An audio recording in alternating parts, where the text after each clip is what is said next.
Imaginar que antes do plantio da primeira hortaliça ou primeira frutífera dentro do sistema, nós temos que fazer todo um planejamento antecipado. Por que motivo? Você tem que saber, primeira coisa, qual que é o tamanho da área que você tem. Então você tem que ir com a trena e medir a área. O que que isso vai impactar? Com base nessa informação, quando você sabe qual que é a metragem quadrada que você tem disponível, você vai definir o quanto de adubo orgânico você vai gastar, o quanto você vai gastar de tubulação para irrigação, no caso, se você optar por um gotejamento, que é o sistema que melhor se enquadra, e também quais hortaliças você vai implantar. Então, tudo começa, o início de tudo é o dimensionamento, ou seja, a medição da área, largura e comprimento. Com base nessa informação, você vai determinar o quê? Por exemplo, eu vou fazer um canteiro elevado, como está no meu exemplo aqui. Um canteiro elevado, ele implica automaticamente você colocar mais terra dentro do canteiro. Então, nesse exemplo, eu peguei a área, a largura e o comprimento e botei uma altura de 30 centímetros. Então, quando você multiplica largura, comprimento e altura, você sabe quantos metros cúbicos de terra você vai ter que colocar dentro daquele canteirão, digamos assim. E a partir daí você compra essa terra ou você tira de outra área. É um ponto importante. Depois disso, a segunda parte do planejamento diz respeito à produção de matéria orgânica para a sua área. Por que que eu digo isso? No sistema agroflorestal ou no sistema agroecológico, não existe canteiro descoberto, sem cobertura morta. Por que motivo? Cobertura morta é vida para o solo. Aquele material vegetal que você coloca ali em cima, ele vai se decompor, vai criar um microclima favorável para que bactérias, fungos e insetos, fungos e micro-organismos também possam se desenvolver naquele ambiente, vai baixar a temperatura do solo, que é ideal para as plantas. Então, você tem que pensar numa adubação verde. O que é uma adubação verde? É o plantio de alguns tipos de vegetais que quando chegam no ponto de floração ele é cortado e deixado depositado em cima do solo para se decompor e servir também como proteção para o solo. Você utiliza dois tipos de adubos verdes. As gramíneas, geralmente representadas pelo milheto, pela aveia e por outras gramíneas, o próprio milho é uma gramínea, e também pelas leguminosas, como por exemplo mucuna, crotalárias, labi-labi, feijão guando,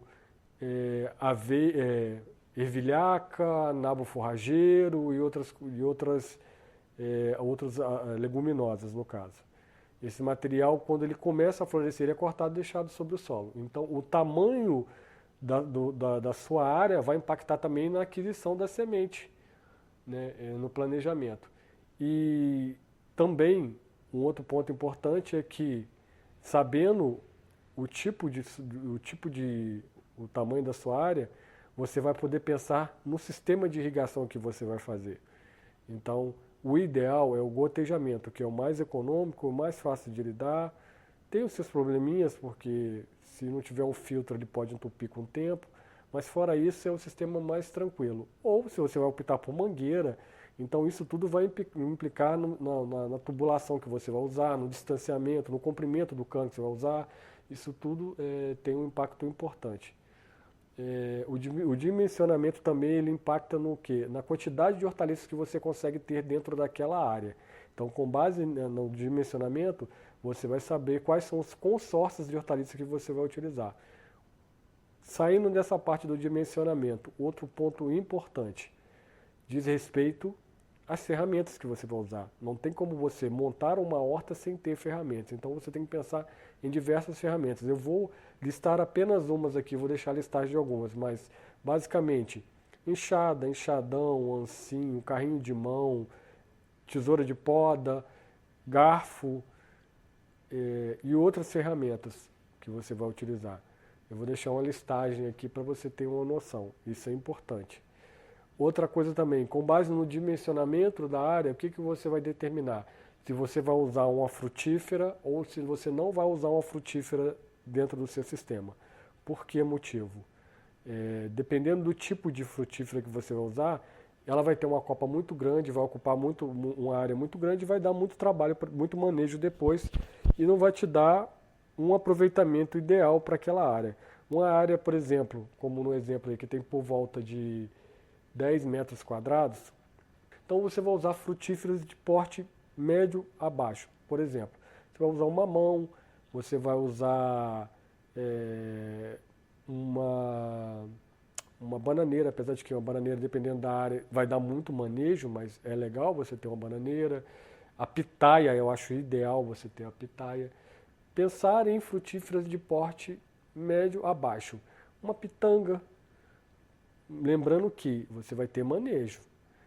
Quando você coloca um elemento arbóreo, você tem manejo, você tem que podar de 2 a 3 vezes por ano para poder manter, ainda mais quando a área é pequena.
Se você conseguir ver onde estão os cursos, o link dos cursos gratuitos que eu falei, então o que você vai fazer? Você vai rolar aqui para baixo. Aqui na descrição do vídeo você vai clicar em mais.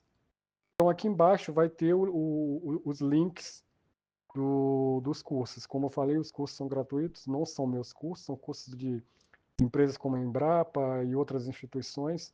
Então você vai pegar aqui embaixo o link, vai copiar o link, vai colar no navegador e vai se inscrever lá.